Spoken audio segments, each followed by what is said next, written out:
in a universe full of ideas. We draw lightness from the dark to a place where opposites attract. Right meets left, positive touches negative, sparking an explosion of truth. Because politics makes strange bedfellows.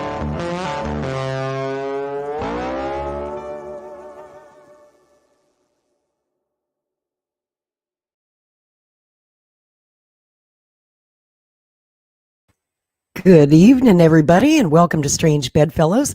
I'm your host, Lori Spencer, and along with me tonight is my lovely and talented co-host, Mr. Rick Walker from Maverick News. How's it going, Rick? Just fine. How's your Saturday night? Here. It's we're about to find out because we have a great guest joining us. So yes, we I'm do. Really looking forward to this one. All the fellow way Canuckistanian. Yeah, a Canuckistanian who's now all the way over in Poland. Yeah.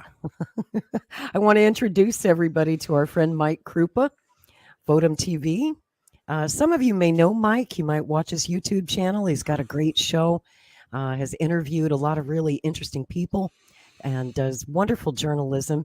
It's we've been trying to get Mike on the show for a while now, but the time difference it makes it crazy because you're like, what, 7 hours ahead over there? With Rick, it's 6 hours. With you, Lori, it's 7. So yeah, we have to accommodate. Yeah. Right. And I've been on your show and it was tricky working out the time difference, but we made it happen. And I just wanted to tell you a little bit about Michael. He's a historian and political commentator, currently completing his PhD on American paleo conservatism, also the host of VotumTV podcast about the history of Poland, and his work has appeared in a lot of different outlets, including the American Conservative and Consortium News. And you can check out Mike's work on Twitter at MG Krupa. We're friends on Twitter. And it is a real pleasure to welcome you to the show at last, Mike. And I've been wanting you to meet Rick Walker for a while because there's that Canada connection there. Yeah, well, it's an honor to be here, guys. And Rick, I hope you managed to visit the local Tim Hortons to get the coffee for our talk today. I don't have a Tim Hortons, so I had just a regular home coffee. But yeah, hello to Canada. Hello to you guys. Great to be on the show. It's fantastic to have you here. And I think that I think you and I will find a lot of common ground today. Indeed. Looking forward to it. Yes. Definitely. Well, I've been bringing all these left-wingers and commies on the show, and I wanted to bring on somebody that Rick could relate to. Indeed. Someone who speaks the language, not only conservative, but has a Canadian past, and you guys will have a lot to relate to. So I always like to start at the beginning of the show because, of course, Strange Bedfellows is about opposites attracting, if you will, and people of different political ideologies finding common ground. But I'm always interested to find out more about our guests' current politics, how you would describe yourself politically, and your journey to get there. How did you get there? Well, maybe start from the beginning. The way I became a Canuck, so to say, is me and my family and I, we immigrated to Canada. It was 1991.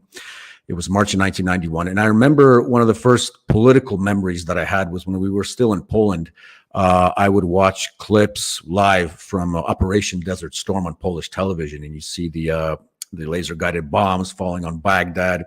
And you had this feeling that things around you were changing because at that time, obviously, the Berlin Wall had just fallen. There were presidential elections in Poland where Lech Walesa won the first free Polish presidential elections since the interwar period.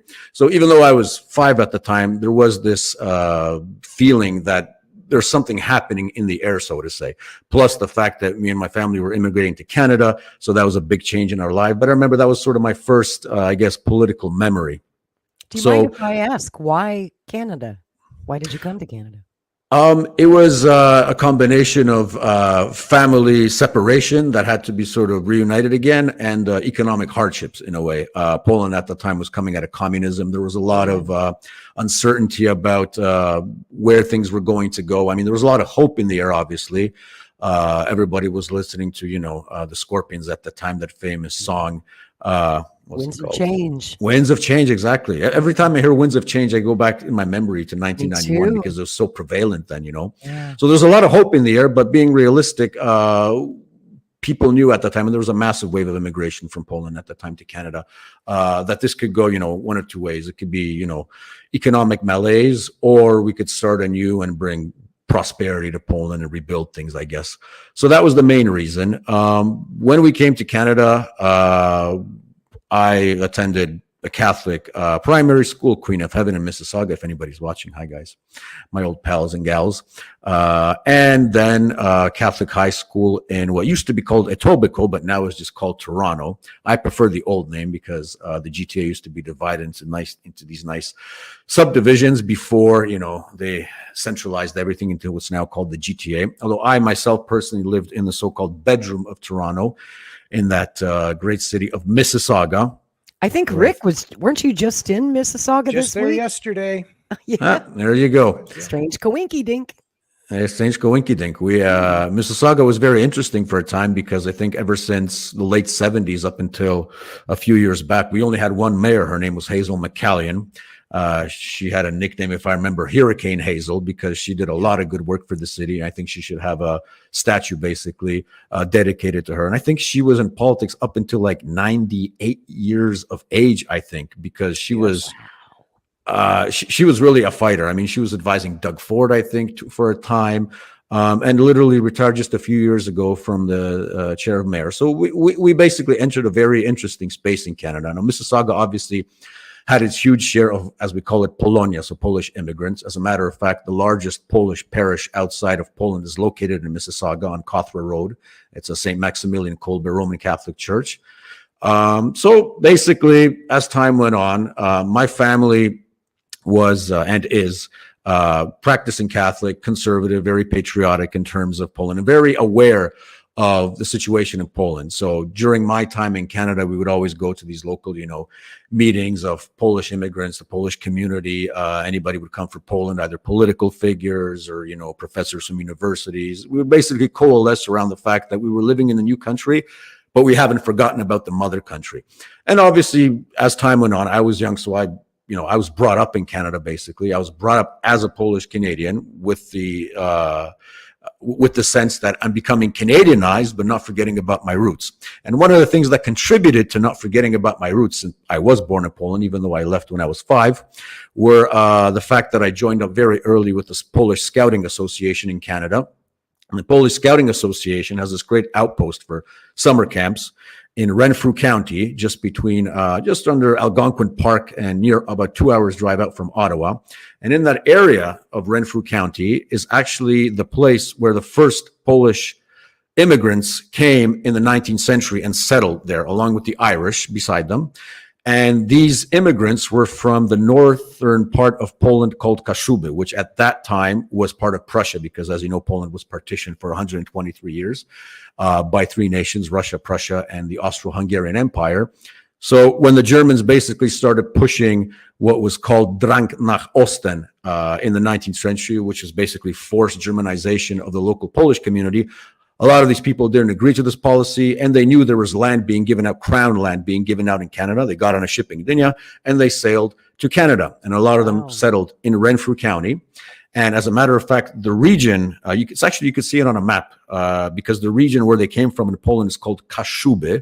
So they were a sort of an ethnic group within an ethnic group. It's sort of like the Sicilians are Sicilian, but they're also Italian. So the Kashubs, they have their own dialect. So they're Kashub, but they're Polish at the same time. So they came to Canada, and they started this community in near Barry's Bay, and what today is called the township of Wilno, or as we say in Polish, Wilno, but we accept the Canadian version of the name. And they settled there. And because I would go there basically every summer since 1996, basically for about 2 or 3 or 5 years, I think, and we'd go to cottaging there every summer, every winter, basically every Thanksgiving. Just for those who are not in the know, Canadians celebrate Thanksgiving in October, not in November. Yes, there are 2 Thanksgivings in North America.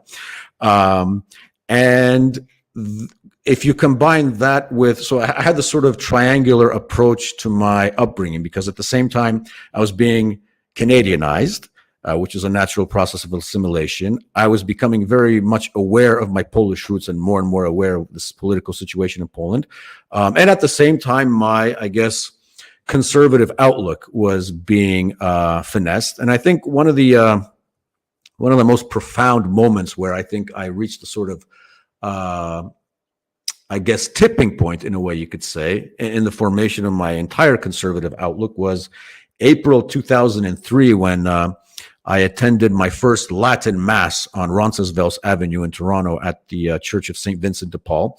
I was 18 at the time, and I was hearing a lot about, the Latin Mass, what happened in the Catholic Church after the Second Vatican Council. And this was literally a year after John Paul II came to Toronto for World Youth Day in 2002.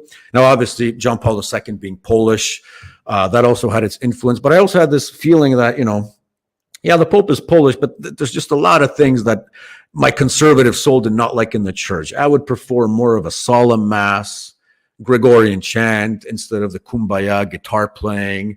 I think it was one priest who said to me once, who actually celebrated the Latin Mass, he said, there's the two differences between the Catholic liturgy before the 60s and after the 60s is, if you can imagine the Blessed Virgin Mary standing beside the cross and playing the guitar. It's like, well, I can't imagine that, Father. That's a good point. Says, well, that's sort of the difference between the two liturgies. So I guess you can say that after 2003, I took a big step in a sort of autonomous conservative outlook on the world, because my parents, up until recently, actually, they weren't too keen on me attending the Latin Mass. They still preferred the national language Mass, the so-called regular Mass. But I was doing the Lord's work, I guess, in that sense. And in 2003, in the summer, I was accepted into the history department of the Catholic University of Lublin in Poland, which is the Catholic university, by the way, where the future Pope John Paul II lectured when he was still a cardinal for 24 years, I believe. So in a way, we can say a professor of my alma mater became Pope in 1978. So I left for Poland in October 2003, and I would come back to Canada for the summers to visit my parents. But I guess I became rerouted once again in Poland. And while in Poland, not only my political convictions became more crystal clear, but it became, I started opening up to networks in Poland of, MPs, politicians, people who were influential in the church, in the universities, in parliament, and so on, which basically opened up a whole new world for me, because in Canada, I was not thinking in any way seriously about entering politics. Although if I stayed, I might have come to that conclusion. But in Poland, all of a sudden, it became so clear. And I came back for good in October 2013. So it's going to be 10 years in October since I'm back in Poland, in the old country, so to say. And yeah, been politicking, writing, fighting the good fight, and smelling the incense every Sunday ever since, so to say. So you lived in Canada for what, 30 years off and on? If you take the entire time that I was in Canada, it was 15 years. 15. Yeah. Wow. That's amazing. How much have you traveled throughout Europe? I've traveled quite extensively, mostly south and west. I think one of the most profound traveling experiences that I've had in Europe was in 2005, when I actually attended the funeral of John Paul II in Rome. Oh, you did? Which was kind of amazing, because it's one of those historical, whatever you think of the Pope, but a historical experience where at one point, literally, you saw the whole world gathered. You saw the future Pope, Joseph Ratzinger, and right next to him was George W. Bush.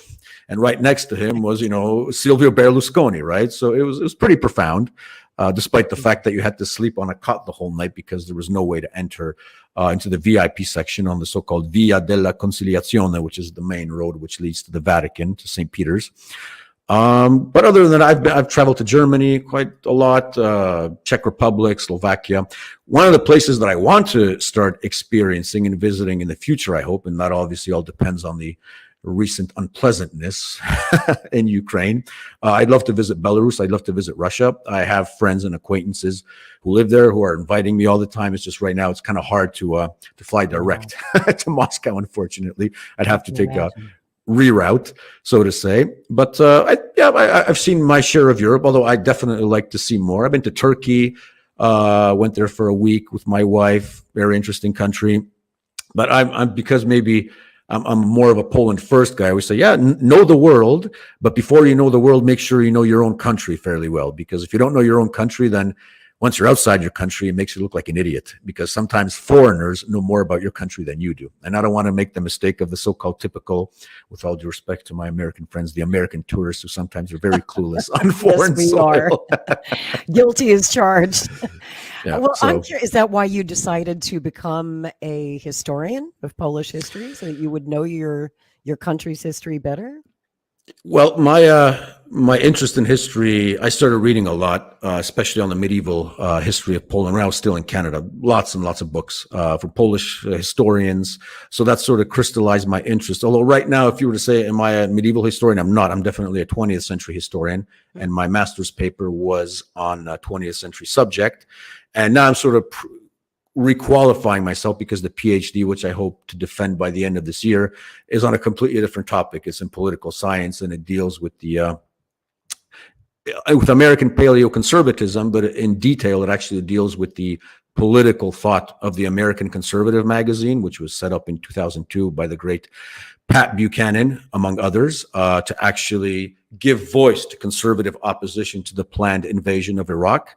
And the American Conservative has become an icon on the American right. I mean, great people associated with, like Tucker Carlson, for example. So it's become one of those symbols that over time has shown that, and this is one of the things that I wanted to, in a scholarly fashion, sort of prove in my PhD, is that there's no monolithic conservative movement in the United States, and a lot what passes for conservatism from the outside is really not conservatism. It's actually neoconservatism, which, if you look at it closely, has nothing to do with conservatism, rightly understood, so to say, right? So I would guess the Ron Paul, Pat Buchanan type conservatism that I think we all here respect and share in a way. So, yeah.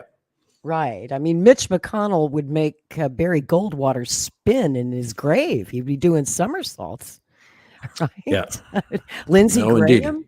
is not a Goldwater conservative. So I'm curious, since you spent so many years in Canada, did you travel much around the United States? Did you spend much time here? I visited Florida. I was in Detroit. So I visited the United States twice. And when I was in Florida, it was actually 1993. It was for spring break, or as we call it in Canada, March break. And it was interesting because it was just a few weeks after the first World Trade Center bombing, which occurred in February. And we literally were traveling from Toronto to, in a Ford Taurus, 1989, Griswold family style, for all of those who like National Lampoon's Vacation, basically. Yes, yeah. It was me, my brother, my mom, my mom's friend, and her son. So it was the five of us in a Ford Taurus. And we traveled from Toronto to Florida in what, if you Google it today, was the storm of the century. We were going all the way through the East Coast, through Georgia, the Appalachians, all the way down to Florida. And in some of the hotels that we stayed, the Ford Taurus, the 89 model, that was a tank. That wasn't a car. They just don't make them anymore like that, literally. Right. It was a beautiful car. And we were actually towing people out of the snow from the motels who couldn't help themselves. So, we'd hook them up to the Ford Taurus, and we'd be literally doing services. I'm like, we should be getting paid for this. And no, don't think about that. But it was interesting. So we got to Florida. And the reason we went to Florida at the time was because I think there was a I forget which shuttle. It might have been the Columbia, the one that blew up, I think, in 2003, tragically, upon reentry. Yeah, Columbia. The Columbia was supposed to have a launch from Cape Canaveral on March 21st, I think, 93. So we went there to see the launch. We stayed in what's called, I think, the Seagull Motel on Cocoa Beach. So we set up chairs up there. It was like a scene from The Right Stuff, I was more interested because I didn't know it was going to be such a huge event, the launch. So everybody was looking at their Game Boy at the time. My mother's like, watch the launch, not the Game Boy. So we set up the chairs up there. And I remember Wolf Blitzer was on CNN, and all of a sudden they say, yeah, unfortunately, it's going to be delayed due to technical issues. So I'm like, we traveled all the way from Toronto in the worst snowstorm in American history, and you're telling me the goddamn thing isn't going to launch? Unfortunately. No. But at least we got to see Kennedy Space Center, Ron John Surf Shop, if I remember correctly. Yep. Enjoyed a lot of good food and spent the week in Florida, but unfortunately no launch. So damn it. Yeah. But what yeah. a great way to see America, to drive all the way down from Toronto to Florida. You get to see, Indeed. you It was know, it was a it lot was of a kick-ass America that adventure. way. Yeah. Yeah, I I bet will it remember. was. It was literally kind of like a Griswold type adventure, just holiday road basically. So yeah, I in that bought a tradition. Ford Taurus 2 years ago. It only had 20,000 kilometers on it. It was like Wow. brand new. I Wow. got it for like $1,500. Nice. Was it a station wagon? No, four-door Nope. sedan. Okay. I flipped it. I sold it. Yeah. Yeah. It's as I said, they don't make them anymore like that. It was really a different era. Done in Yeah. ages. So I'm curious about your politics. Have you always been conservative? Was it a journey for you? Tell me a little about your political evolution over your lifetime. I think the core of my beliefs has always been conservative. So in broad strokes, God, family, country, pro-life, pro-family. At one point, and I think every conservative might have went through this phase in a way, because as Churchill once said, if you weren't a socialist at 16, you didn't have a heart. And if you're not a conservative at 40, you don't have a brain, apparently.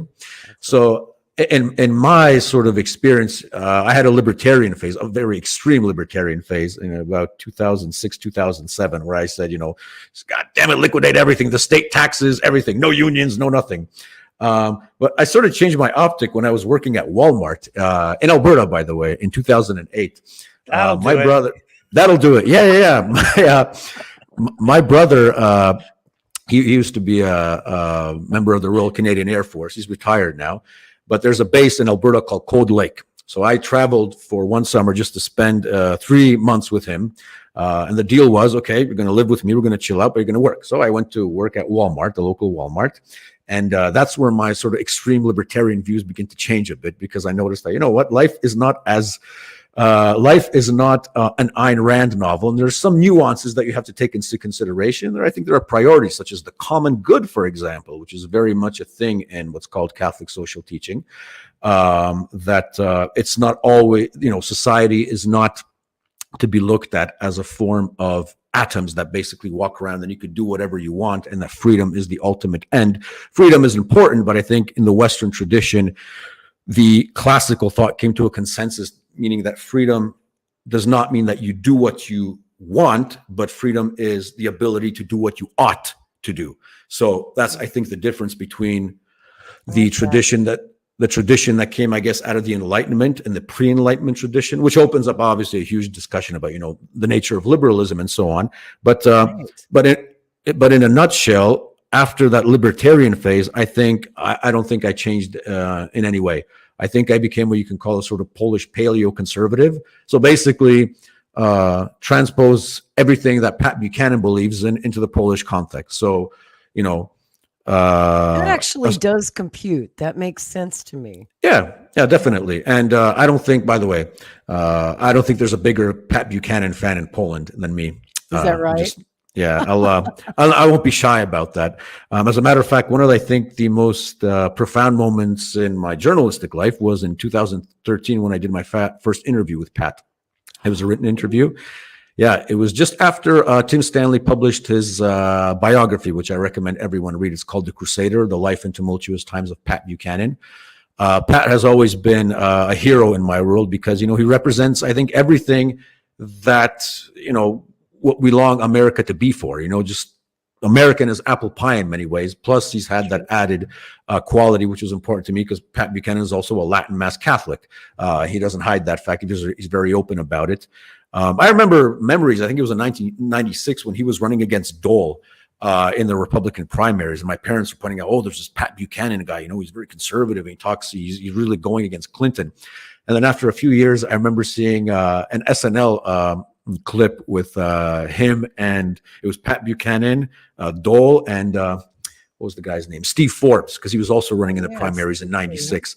And SNL, it was still without the politically correct BS at that time. It was really it was raw still political funny humor back then. Yeah, it's still funny, but it was a hilarious clip about them fighting over a hotel room in the primaries. I encourage everyone to see it. It's really good.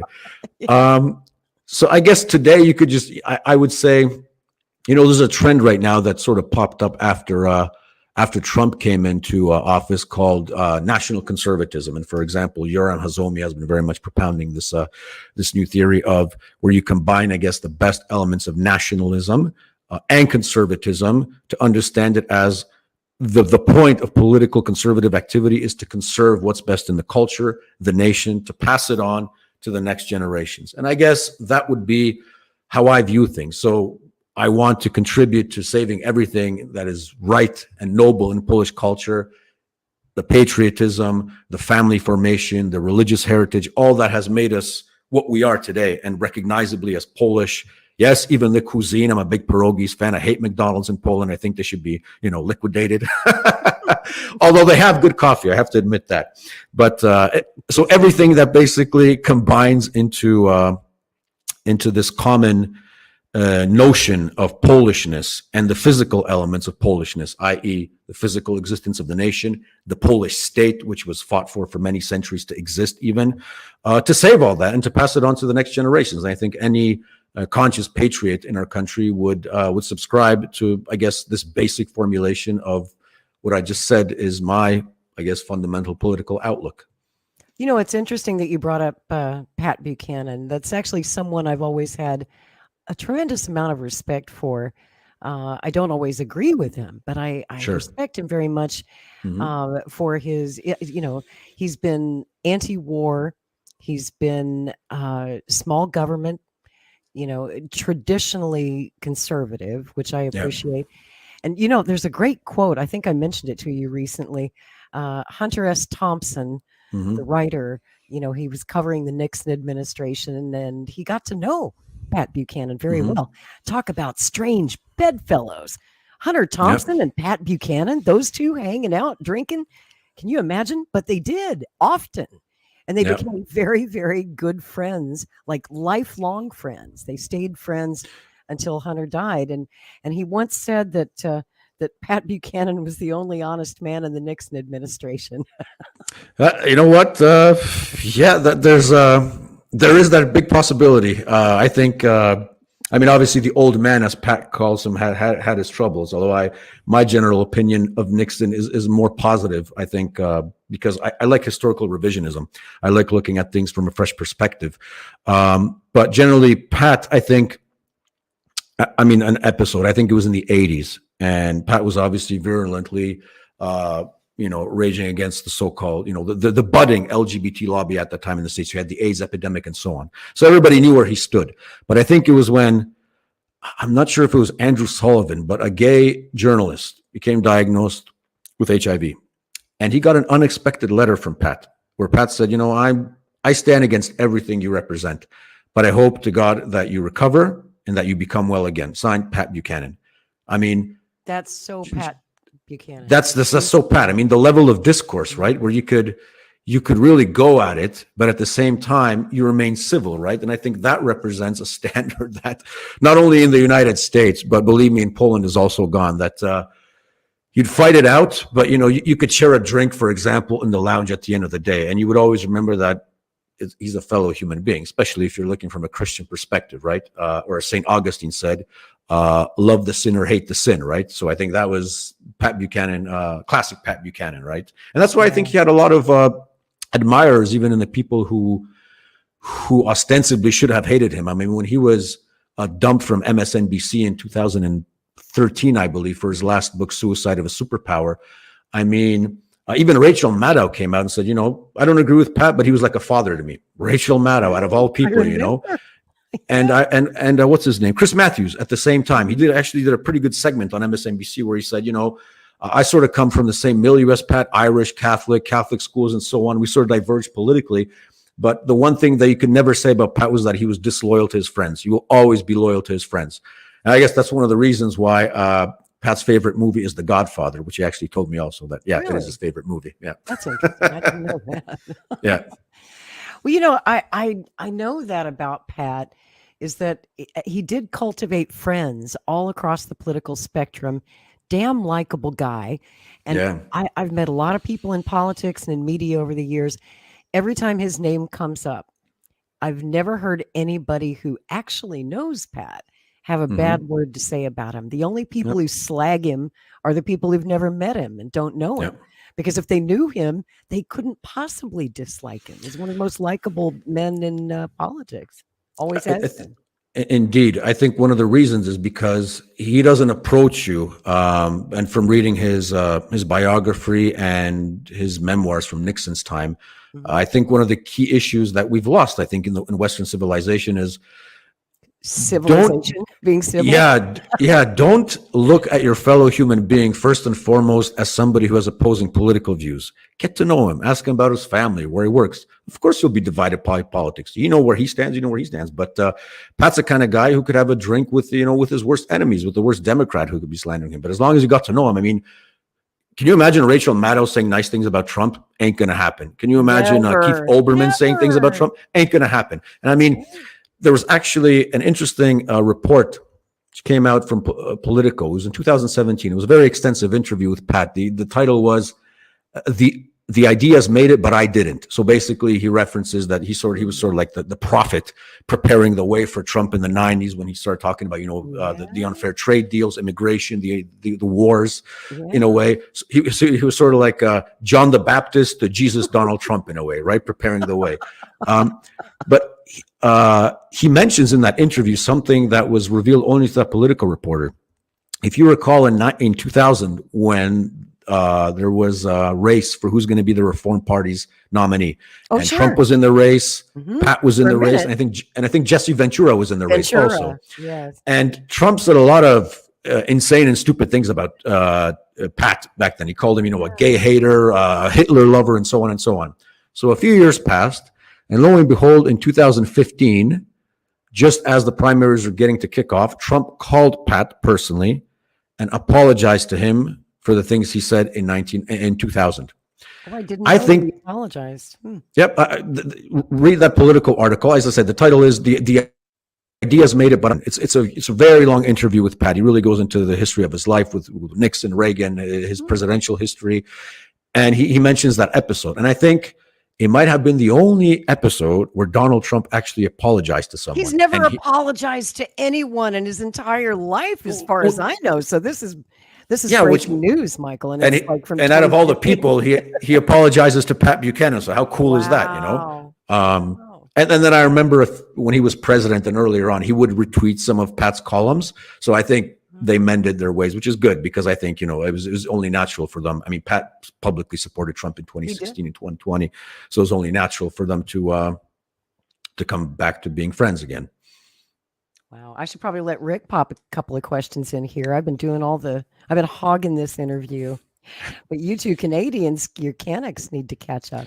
Well, you say you're a conservative. So what does that mean in terms of your views on the economy and economics? Are you like an Adam Smith kind of guy, like me, free markets? In general, I tend to look at concrete results and the history of economic thought. I don't like to deal in abstractions too much. And I think a lot of what went wrong with economic theories that sound good on the face of it, like socialism, communism, libertarianism, is the fact that a lot of it is theory. But once you try to put it into practice in certain cultural contexts, it doesn't work. Now, obviously, I don't believe there's one matrix, one basically economic theory for the entire world. Nations have their own internal lives, their own internal histories, and you can't just say that, free market capitalism for the United States, free market capitalism for, Bangladesh.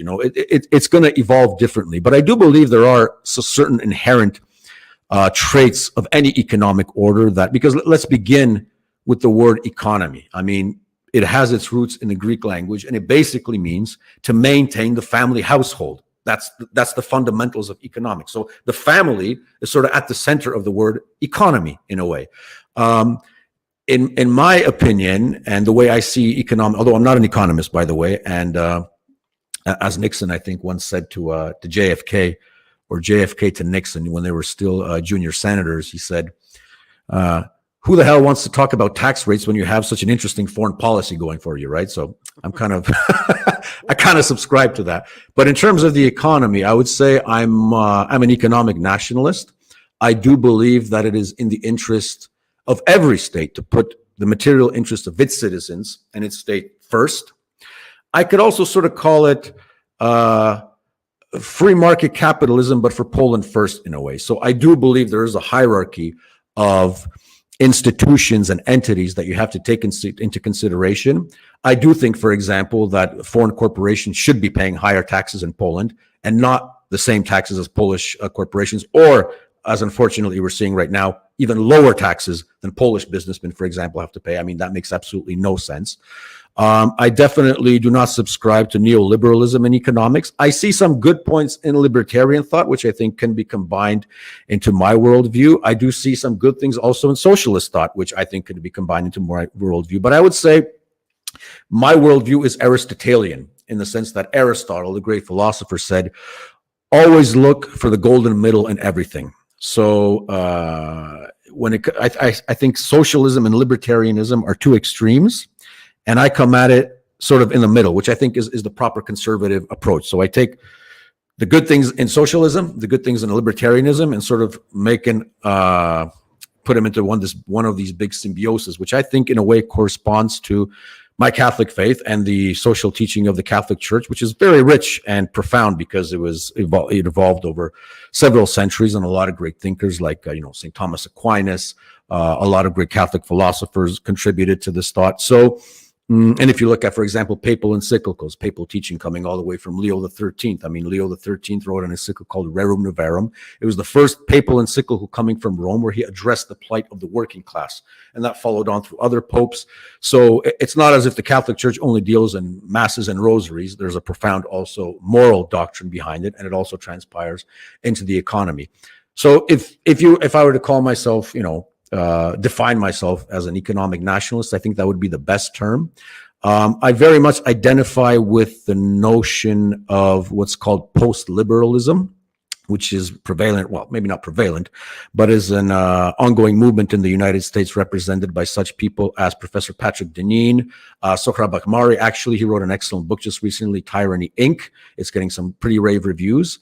And you can find them, I think it's called Post-Liberal Order on Substack. They got a lot of intellectual firepower, those guys, which basically what they're doing is they realize that Trump as a person changed the game in terms of economic policy of the Republican Party, that we're moving away from the classical three stools of libertarianism, social conservatism, and or I would say maybe evangelical social conservatism, and a hawkish, strong national policy. There's a realignment on the political right. Trump began it as a person, but now we need to give it some intellectual foundations, and that's what these guys are working on: how to transform the Republican Party into a truly multiracial Workers' Party, which is a very prevalent notion, in 2016 and 2020. Trump, I guess, gets it, but he's not the man to lay the intellectual foundations for it.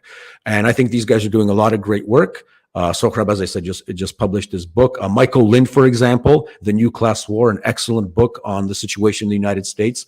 He actually wrote a new one. I think it's called something about the danger of low wages. But Professor Michael Lind, very highly recommended author. And some of the trends that I'm seeing in the States, I think I want to bring to Poland also, because after 1989, when the problem with Poland was the guys who were advising us in terms of how we should restructure our economy were largely... This was where I wanted to go next. So this is perfect. Thank you. Yeah. So a lot of these guys that were advising our government after 1989, they basically, their recipe for everything was privatize everything. Everything.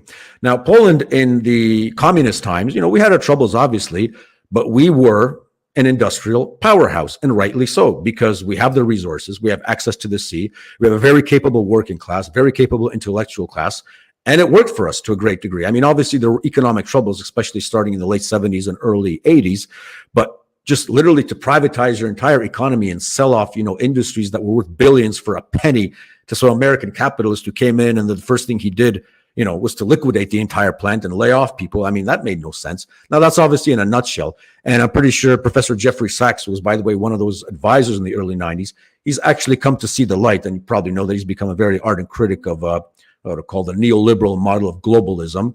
Unfortunately, some of his other friends didn't follow suit, like George Soros, by example, who really wanted to see those changes happen in Poland. But right now, the thing is, we always in Poland, in the political realm, and some of my friends do this too, unfortunately, they look for standards, what to do in Poland, in other countries. So they say, they always put these Reagan quotes, government is the problem, or Margaret Thatcher and so on. I'm like, guys, it was a different era. It was a different country. Just because Reagan said government is the problem doesn't mean it transpires so clearly into today's problems in Poland. Now, obviously, the government is the problem in Poland because we have a government right now who almost got us killed in the war in Ukraine. But as a fundamental sort of theoretical construct, government can do a lot of good, right? I mean, there is a need for power, for organization. It obviously has its limits, but it does have its function. It does have its mission. So I'm definitely not into the, I wouldn't say limited government. I would say rational government. And I believe that there are countries in the world who gave us an example of good government that works. I used to poo-poo Michael Moore a lot. And I still do in many ways, but there's this. So do I. But he actually made a good quote at one point. I don't remember which movie this was. It might have been, what's that movie called? About the health industry in the United States, where he said, "Oh, sicko." Yeah, sicko. I think there's a sentence there. He said, we used to have good government in the United States. What the hell happened? And those were my libertarian days. So it's, he's a commie. He doesn't know what the hell he's talking about. There's never good government in the United States. But no, if you look at it, and Michael Lind, in his economic history of the United States, and a lot of others, prove that, yes, there was good government in the United States. And I think that's what Bobby Kennedy Jr. is talking about today when he says, the period from 45 to the late 60s. I mean, the entire world wanted to be American at that point. Why? Because you had a middle class. You had a house.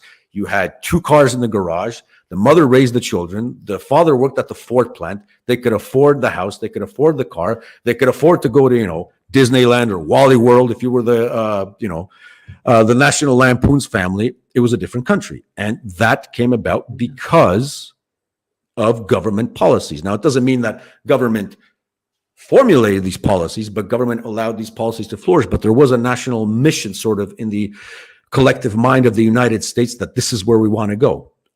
So that's the kind of model that I would want to relate to. And as I said, it puts the family right back at the center of economic thought. And I think that's the way it should be. So in Poland, when we went through that transformation and Lech Walesa came to power and we had solidarity and there was all this hope that came from that. What you just described, I think, is what the world envisioned as maybe what Poland could become. It could become this free market, free society with that sort of cliched ideal in there. But today, when you look at what the country has become, I don't think it is quite like that.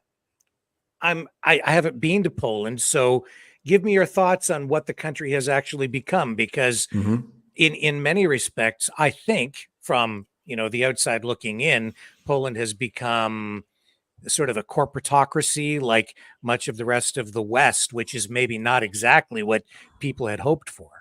Yeah. In broad, very general terms, if you were to visit Warsaw before 2004, so before, as I like to say it, the European Union entered Poland, other people say the Poland entered the European Union. I like to turn that around a bit. And you were to look at the downtown Warsaw. It basically resembled downtown Warsaw with the socialist architecture from the late 80s. There wasn't much change. After 2004, you would, and right now especially, you would see the growth of these huge skyscrapers, which was nice because, you want to have a modern city. But none of these nice skyscrapers were Polish companies or Polish firms, Ernst & Young, for example. So, and I think that view of the Warsaw downtown section very nicely resembles what happened to Poland. Poland became an economic colony for Western corporations. Now, not only American corporations, German corporations, but generally Western corporations, because I think the goal was, if you deindustrialize Poland, it's interesting because what Trump appealed to in 2016, especially in terms of the Rust Belt, the economy going down, the old states with the industry, the factories moving out to China and Mexico, we actually, I could relate to that because we experienced that in Poland right from the beginning, from 91. You had entire industries being shut down. You know, sugar used to be a big thing in Poland. No Polish companies produce sugar anymore, basically, at least not on a scale as we used to. The shipyard industry in Gdańsk, where Solidarity, you know, arose, gone basically in foreign hands. So the arms industry, another big thing in Poland, also pretty much gone. Right now, we have become a service economy with a few important industries. For example, our huge energy conglomerate, which is called PK and Orlen, that still remains in state hands. But I think a lot of state industries that are crucial for the national security of the Republic of Poland and for the well-being of our citizens are gone, unfortunately. The banks, the banking industry, massively privatized by foreign capital. So we've become a service economy. Western corporations came to Poland in 1989, obviously because of the cheap labor. And we really haven't returned to that ethos of made in Poland, so to say. A lot of people sort of intuitively understand it, especially after the European Union, because after the 2004 when we entered the EU, because we noticed that, okay, everybody thought the EU was going to be this cosmopolitan projects where boundaries and borders are erased, and nobody really cares about national identity more. But all of a sudden, we see that, okay, we started traveling all over Europe, Western Europe especially, and we see that, the French are still pretty damn proud. The Spaniards are still pretty damn proud. The Italians are still pretty damn proud. The British were so proud they left the EU. And all of a sudden, there's this dawning realization that, wait a minute, so we can still retain some of our national identity in the European Union. But at the same time, you're saying, yeah, guys, it was obvious from the beginning that the European Union is a club of nation states fighting for interests. But because of our naivete, which also was on display when we were begging to enter NATO, which happened in March of 1999. It sort of showed the political immaturity of most of the political media and political elites, whereby if we don't raise our voices too much, if we become loyal servants of foreign capitals, Western capitals, all will be nice and dandy in Poland. But all of a sudden, we noticed that after 2004 especially, and I think this is also a sign of the times, it was only after 2004, basically, where LGBT pride parades became a thing in Poland. You didn't have that before 2004. Now, obviously, everybody knew there were homosexuals in society, there were gay people, lesbians, whatever, but there weren't organized parades. Nobody brought that out of the closet, so to say. After 2004, all of a sudden it became cool. Why? Because you had money coming in from the West that was supporting this cultural subversion, this new culture war, so to say, in Poland. So that's been embedded into our national conscience, for better or worse. And there are other things that are being pushed just the same as in the West. So the transgender thing is slowly creeping into Poland right now. As a matter of fact, even when this was kind of silly, though, because it's not on such a massive scale as the LGBT lobby, for example, but it was still there when George Floyd was killed in the States, and you had that happening. Other people lying in front of the American embassy with, BLM. Like, you're in Poland. What the hell does BLM have to do with you? It's like, oh, but we want to be so Western. We want to be in tune with those movements, right? Well, think of something more original, right? I don't know, Save the Forest in southeastern Poland or whatever. So to answer your question, Rick, once again, right now, we still haven't left the sort of model where we are not investing into the Polish economy and building our own capacity with the resources that we want, which would remain in Polish hands. We are still, to a large degree, a service economy of Western corporations and Western banks, unfortunately, and the Western arms industry, which is very important, especially in light of the current war in Ukraine. Because basically everything we're buying right now, we're buying from the United States, apart from some tanks that we bought from Korea.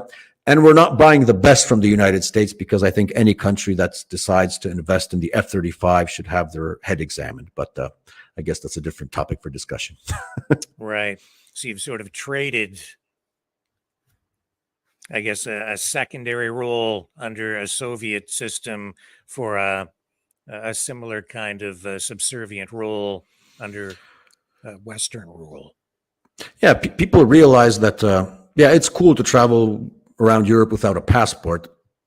But it's also nice to go back to a country where, the wages are the same as in Western Europe, for example, right? And that didn't materialize.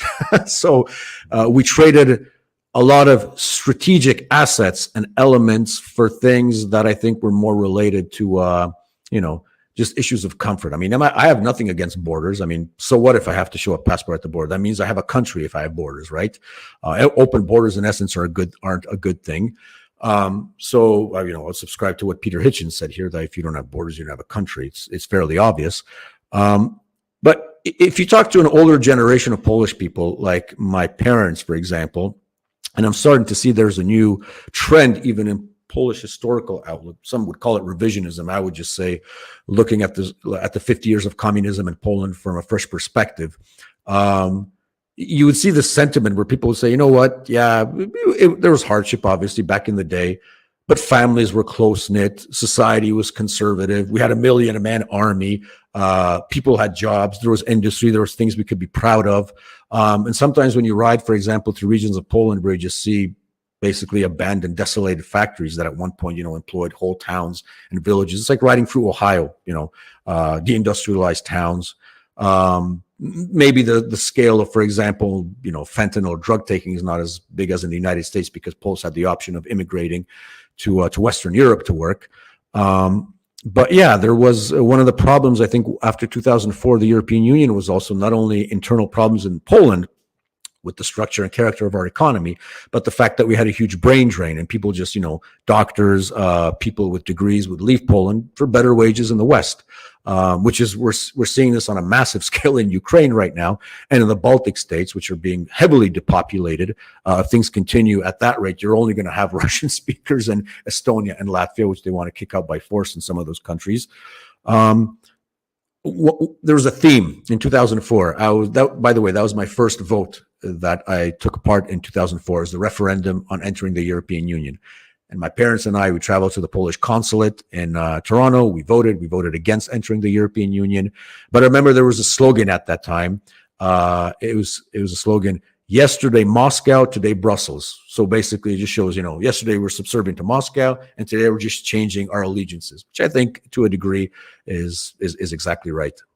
Right. And so you sort of, I think, touched on the edge of this, but what about today and this war in Ukraine and people leaving Ukraine? How is that impacting Poland?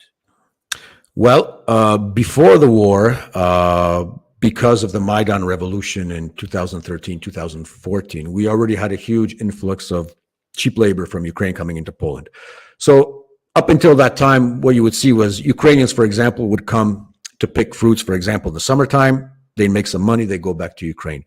But after 2013, 2014, because of the tragic state of the Ukrainian state at that time and the war which was raging in the Donbass, before February 22nd, 2022, we had about 1.5, 2 million Ukrainians already here. Now, those are the ones that were legally here. I can't account for how many were illegally here, but I'm pretty sure that number was significant. Right now, my estimation is that there are about, with the influx of the Ukrainians after the war began, I would say the number is around 3.5, maybe even 4 million Ukrainians currently in Poland. Now, some of these Ukrainians have declared that as soon as the war ends, they're going to go back to Ukraine. Some have declared that they're going to stay in Poland. Now, this has generated a lot of controversy recently because, first of all, to take in such a huge influx of foreigners into a fairly coherent ethnically country is, well, it's going to create a lot of problems. We're a very homogeneous country in terms of ethnicity. That was, I guess, one of the blessings of communism, that we didn't have to experience multiculturalism as Western Europe did, sometimes in tragic ways, because obviously you had, terrorism associated with it and so on. But the problem with the such a rapid influx of Ukrainians into Poland, they're manifold. Because first of all, wage pressure on Polish businesses has lowered, because right now you can hire cheap Ukrainian labor and you can tell the Polish workers, well, if you don't like it, I'll just hire 3 Ukrainians to work for me, So that has changed a lot in the labor market. It has destabilized the labor market. there are a lot of greedy entrepreneurs out there who want to have the cheapest labor possible because they need a third Mercedes in their garage. They don't take into account the long-term interests of, their local community, local workers. So the more Ukrainians, the better for them. But this has also created problems in the cultural sphere because the public sphere has become, in many ways, what I would call Ukrainianized. If you walk around any major city in Poland, you'll hear a lot of Russian on the street. You'll hear Ukrainian on the street. You'll see billboards in foreign languages, in Ukrainian mostly. You'll see Ukrainian flags all over the place. As a matter of fact, up until recently, there were Ukrainian flags standing right beside Polish flags, on par with Polish flags in the Polish parliament, which is totally against any kind of flag protocol, so to say, which is enshrined in law. And what happened last week was, because the government is finally realizing that there is skepticism, to say the least, against this huge influx of Ukrainians into Poland on the rise, they took those flags down in the Polish parliament. By the way, I was in Warsaw, I think, 3 months ago, and in the headquarters of the National Bank of Poland, which is, I guess, the equivalent of the Fed, and every window was marked as a Ukrainian flag. I look at the picture yesterday from a live cam. It's all the flag. The Polish flags have all of a sudden returned. The elections are coming. So they took notice of the skepticism. But going back to your question, so it has created economic troubles, because you're obviously going to have a fight for wages now, and Polish workers are going to have competition with these influx of Ukrainians, millions of them. Cultural problems, whereby people are saying, hey, I'm not recognized in my country anymore. Nobody's speaking Polish in my neighborhood, or in my, in my block, or in my apartment building. And third, which I think is also very important, and this was actually noted by a very mainstream newspaper, I guess I would call the equivalent of the Polish, the New York Times in Poland. It's called Rzeczpospolita. There was a headline which made waves, I think, a month ago. It said, the majority of crimes that are being committed in Poland by foreigners are being committed by Ukrainians. So you can see where we're going with this. And if you take into consideration that, as it was reported a few days back, about 15 million small arms are at the disposal of Ukrainian civilians right now in Ukraine, well, you can paint the picture for yourself where some of those weapons might be going, or through what country, or what could be done with those weapons.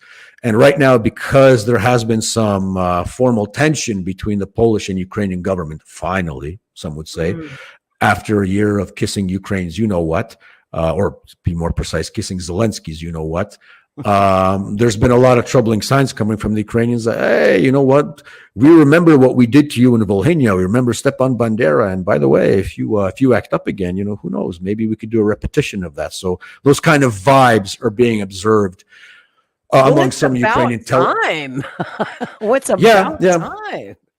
And I told this to, I was discussing it with Clayton Morris. And in my opinion, it's more of an election gamble, because they've come to terms. There was even an article that Jarosław Kaczyński was basically the head of the ruling party in Poland, Law and Justice. So in essence, he's the head of state. The president and the prime minister are only puppets. It's Kaczyński who's calling the shots. There was a report where he had an internal meeting, and the advisors were telling him, look, we have a party to the right of us called Confederation. They're a big opposition party, and they're talking about the problem of Ukrainians. We can't ignore this, because our electorate is already noticing the problem of basically the huge influx of Ukrainian, some call them immigrants. I would actually call them settlers in Poland, because they're resettling them basically. And Kaczyński took note and said, okay, we're going to pretend right now that we're very pro-Polish. So they took the Ukrainian flags down in the Polish parliament. They started this nice hashtag on Twitter, Poland is most important, or Poland first. But I'm not buying it. I think, and even the prime minister, by the way, has changed his tune. There was an interview, I think yesterday. He said, by the way, we seek peace and harmony with all countries, including Russia, which is something he would not have said, a month ago. Obviously, he made a caveat that, but we have to support Ukraine. But he placed Russia in the context of a country that we're not aiming to destroy anymore or conduct regime change, but that, we want to have peace and harmony with Russia. So you can see that they're changing their tune. Now, as you know, or might not know, there are parliamentary elections coming up on October 15th in Poland. We might be doing an election night special. I don't know, maybe we can coordinate, do something about that, to talk about the ground game, what's happening on election night. Wow. But they're feeling the heat in Warsaw that, we might have taken this a little bit too far, 4 million Ukrainians in Poland. and more coming, and getting all the benefits that Polish citizens have, and entitlements and so on. Yeah, that's irking a lot of people. So maybe we should cut back at least on the rhetoric. So on the level of rhetoric, I have noticed a change, that they become less hawkish than they were, 2-3 weeks ago. Makes you wonder if they're just doing that until after the election, and then they're going to ramp things back up again, right? Knowing these people, and I know some of them personally, and knowing how they like to pose as conservatives and nationalists, I would expect that after October 15, if they were to win a majority, which I think they won't, they would go back to the same old, or do something as stupid as, you're probably hearing the rumors of doing an incursion into Ukraine or Belarus. So. Right. Well, I was listening to that conversation that you and Rick were having, and since you're a historian, let's talk about that history a bit, because as you know, and I know, and I think a lot of our viewers know, Ukraine and Poland have a very complicated history. Where shall we start, Mike? Do you want to start after World War I, before World War I? How far back do we want to take this? Well, I think we can start in the 17th century. So there you go. Let me just make another coffee. In a nutshell, Poland used to be run as a kingdom. We had our kings, and the pinnacle of Polish greatness was it began in the 16th century, but the pinnacle was the 17th century, when we literally were an entity that stretched from sea to sea, so from the Baltic to the Black Sea. And because of that, the Polish kingdom, or the first republic, as it was called, actually, the Rzeczpospolita, that means republic in Poland, incorporated a lot of national ethnic groups. Now, the three major groups were Poles, Lithuanians, and what was at that time called Ruthenians, from Ruthenia, right, and which we call today Ukrainians. So at one point, these three ethnic groups composed one huge country and one huge state. However, in the second half of the 17th century, and anybody who wants to do a deep dive into Polish-Ukrainian relations, I encourage you. I think you could stream it right now with English subtitles. There was a very epic Polish movie made based on a very famous novel by a Polish guy who, by the way, won the Nobel Peace Prize for Literature, Henryk Sienkiewicz. It's called With Fire and Sword. And it basically shows the history of the Cossack rebellions that took place in the 17th century against the Polish rule at that time. The Cossacks were a formation of Orthodox Ruthenians, today they would call them Ukrainians, who were sort of, and the CIA has turned off my lamp, but I think you could still see me, who were very militant. They were used for many years as the sort of defensive outpost of Poland's southeastern borders, especially as it relates to the Turks and Crimea, which at the time was under Tatar rule. So unfortunately, in the 17th century, the Polish nobility and the Polish authorities wanted to register these guys as peasants. So they wouldn't have compensation as veterans, as warriors. They would be registered as peasants within a sort of what you would call an official registry, and in terms of tax polity and so on. These Cossacks really didn't like being treated like peasants. They started a rebellion. The head of the rebellion is a famous guy who's today being, he's a superhero, a superstar in Ukraine. His name was Bogdan Khmelnytsky. He actually has a nice monument in Kiev. So he was sort of the first, I would say, founding father of modern Ukrainian national identity. That's sort of where it all began. So you had this rebellion, and at that time, Khmelnytsky, because he was fighting with the Poles, he at one point actually swore allegiance to the Russian Tsar, because he believed that only the Russian Tsar would be able to guarantee the Cossacks' autonomy, the Cossacks' Orthodox faith, and everything that went along with it, culture, language, and so on. So that's where the sort of political integration, on the other hand, between Ukraine and Russia begins, thanks to Bogdan Khmelnytsky, which is kind of ironic if you think about it, because Khmelnytsky, even by Ukrainian nationalists, is considered a hero. But this is the guy who pledged allegiance to the Russian Tsar. So never understood how that that is dichotomy could interesting. sort of, could go about. Like I understand Stepan Bandera because he was fully fledged nationalist, but Khmelnytsky was sort of the guy who began it. So really fast forward to the 17th, 18th century. Poland was obviously partitioned for 123 years. We regained our independence formally in 1919, thanks to the Treaty of Versailles. But because we had a different geography than we have now in terms of maps, we incorporated a lot of what is today Western Ukraine, including obviously the town of Lvov, or Lviv, as the Ukrainians say.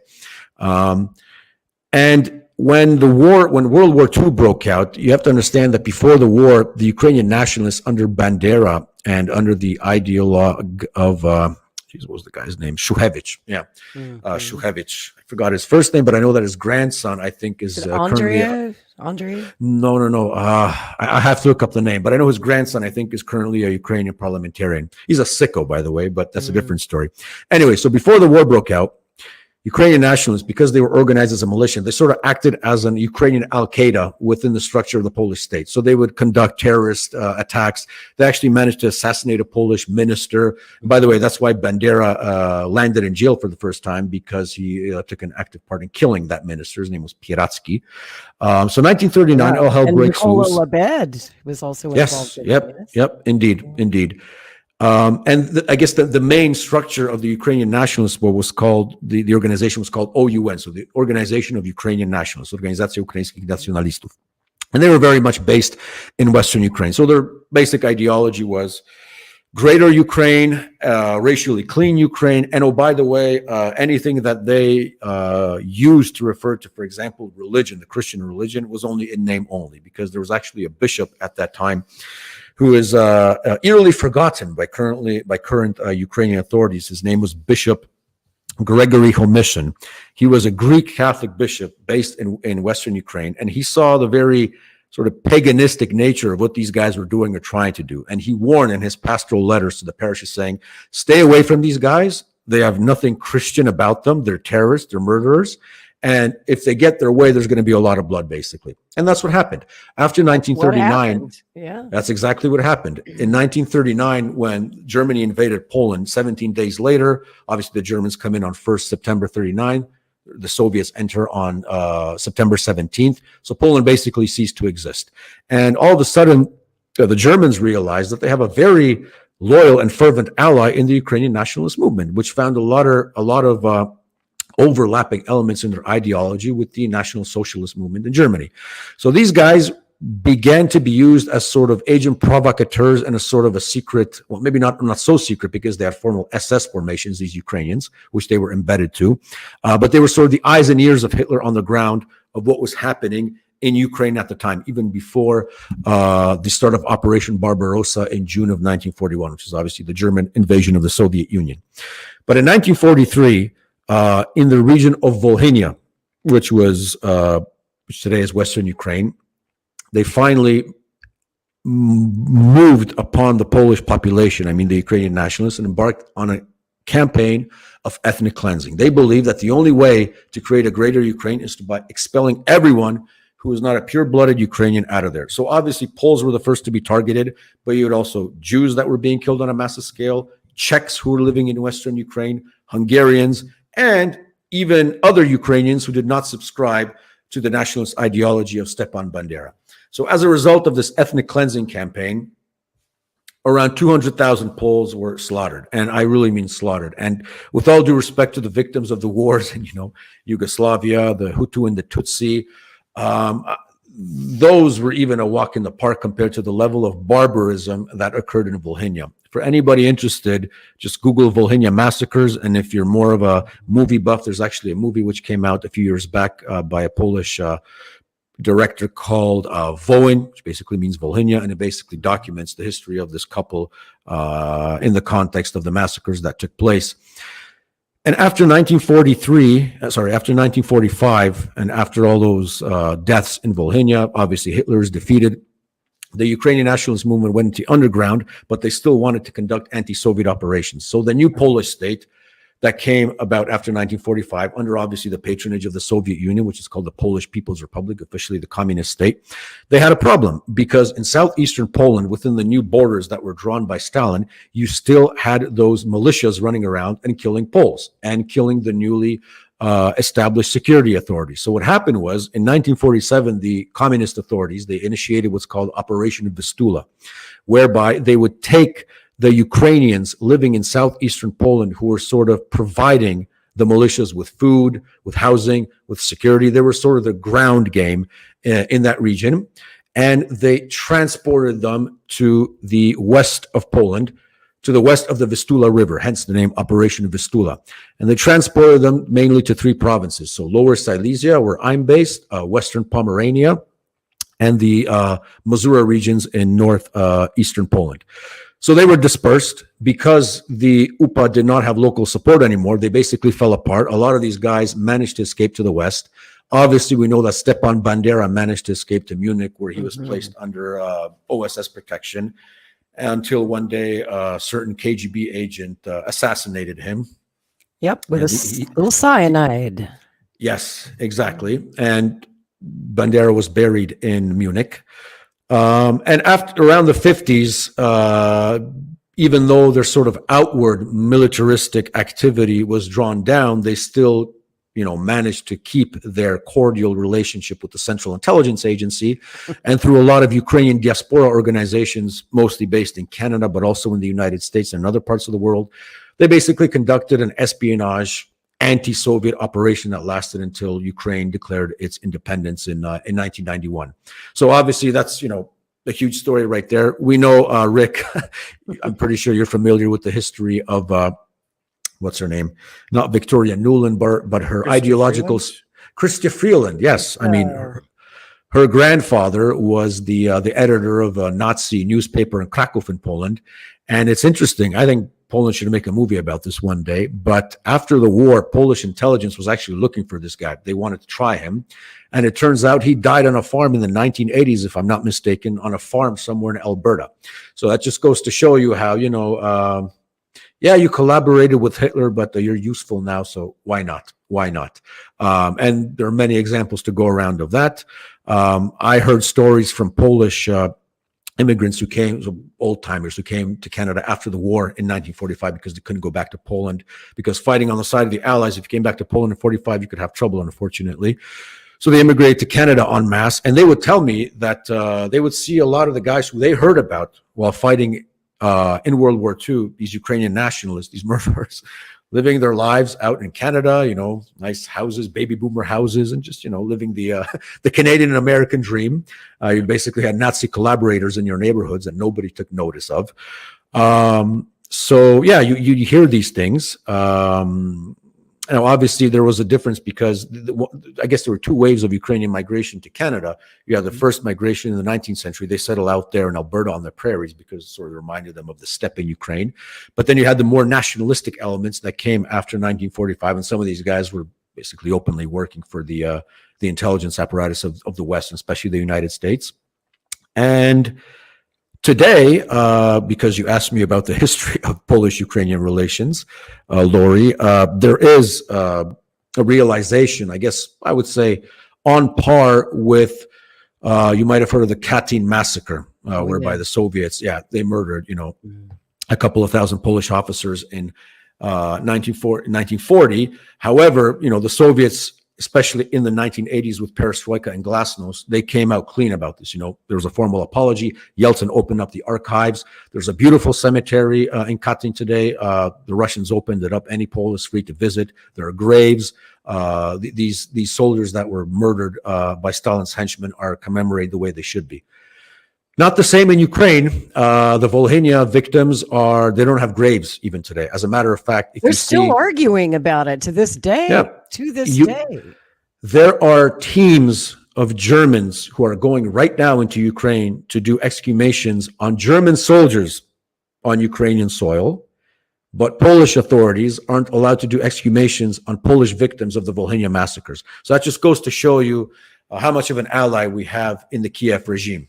As a matter of fact, a few weeks ago when we had the anniversary of the Volhynia massacres, the Polish prime minister, He went to Ukraine. He went to a field, basically, which at one point was a Polish village. It's only shrubs right now today and a small part of forest. And he took these 2 pieces of wood, he made a cross, and he put them in the ground. Okay, that's nice, but how come there was nobody there from Zelensky's government? Nobody. There was no minister, nobody. There was no official apology. There were only vague expressions of, yeah, our history is complicated. I've heard them say stuff like our that. history is complicated. Bandera was also a complicated figure. We have to take it into consideration. And oh, by the way, if you talk about Bandera, it plays right into the Russian narrative. So don't talk about Bandera because they want to divide us. But you know what? I'll say it right here. I mean, God bless that guy who took out Stepan Bandera. To me, he's a personal hero. So go. Right. You know what? Anybody who thinks otherwise, I don't want to go into my Scott Ritter mode right now, but you know what I was going to say, right? There you go. So up too. Anything that contributed to the liquidation of those bastards has a green check mark in my book. Forget about it. So, you probably know this interesting little factoid about the murder of Stepan Bandera. Was that he was killed one day after his visa had been approved to travel to the United States to do work for the CIA.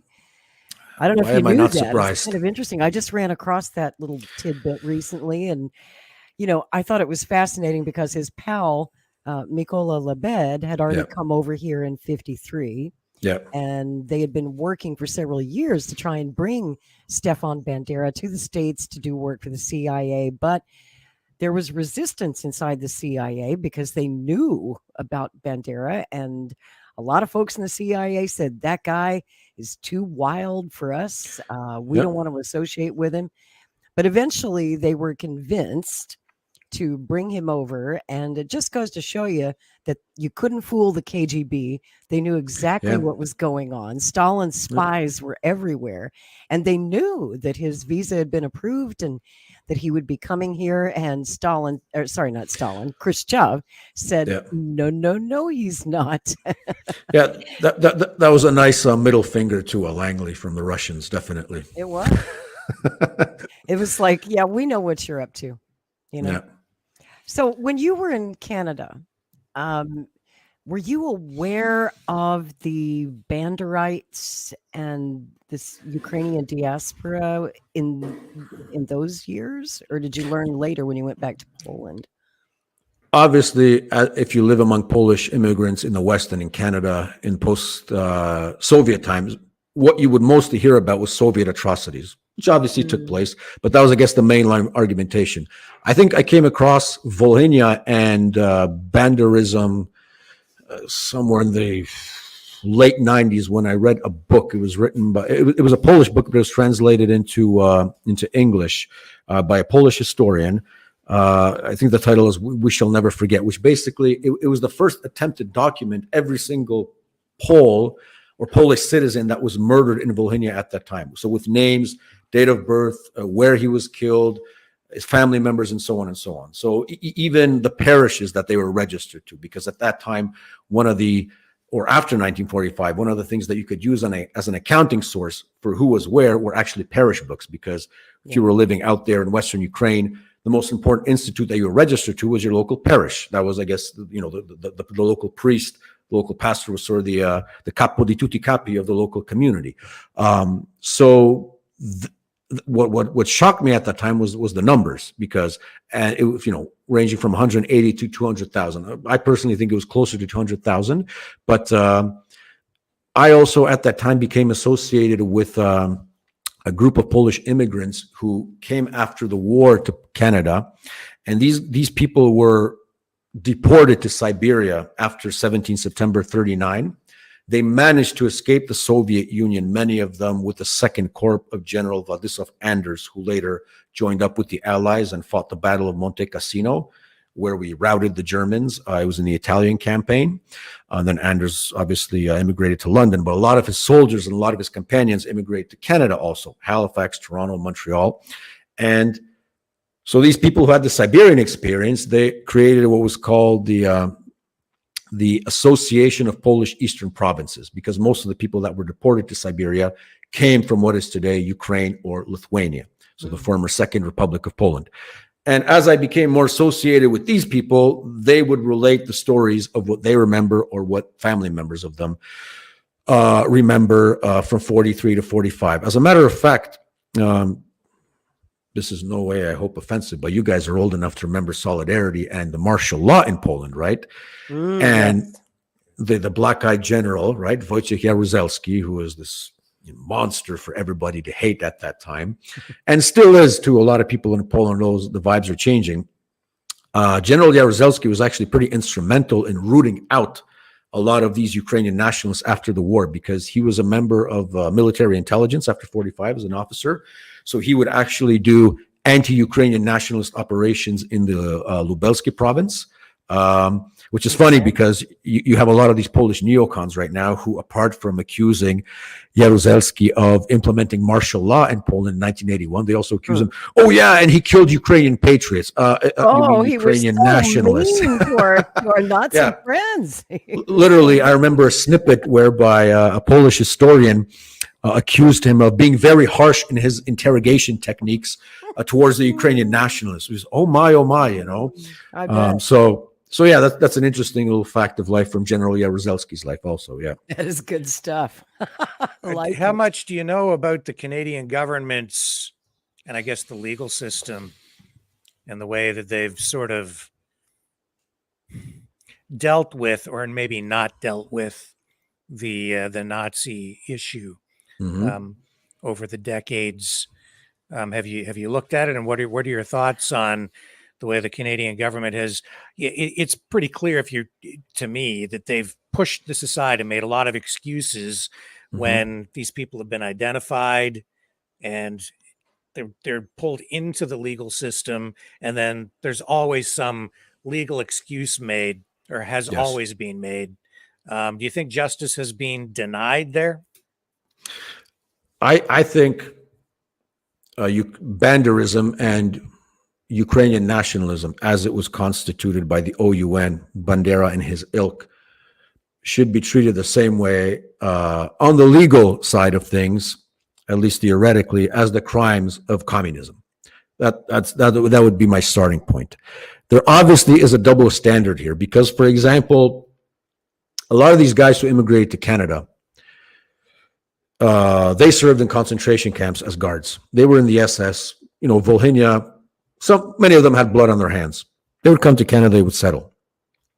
If you had Polish people who, there were some, obviously, which is a stain and a shame, and we're not afraid to say it. If you had Polish collaborators coming to Canada after the war, and it was proved that he was a guard in Auschwitz, for example, or served in the SS, these guys would be routed down as war criminals, the Simon Wiesenthal Center, and they'd be found quickly, I'm pretty sure. But the Ukrainians, there was a double standard because they served geopolitical ends, which the Poles didn't have that kind of sharpness to them, so to say. I think the Ukrainian lobby in Canada can be compared to the influence of the Israel lobby in the United States. Very powerful. Great I comparison. think I think there is today, maybe with the exception of a southeastern lobby, like, for example, representing Canadian of Indian origin, for example. And by Indian, I mean India.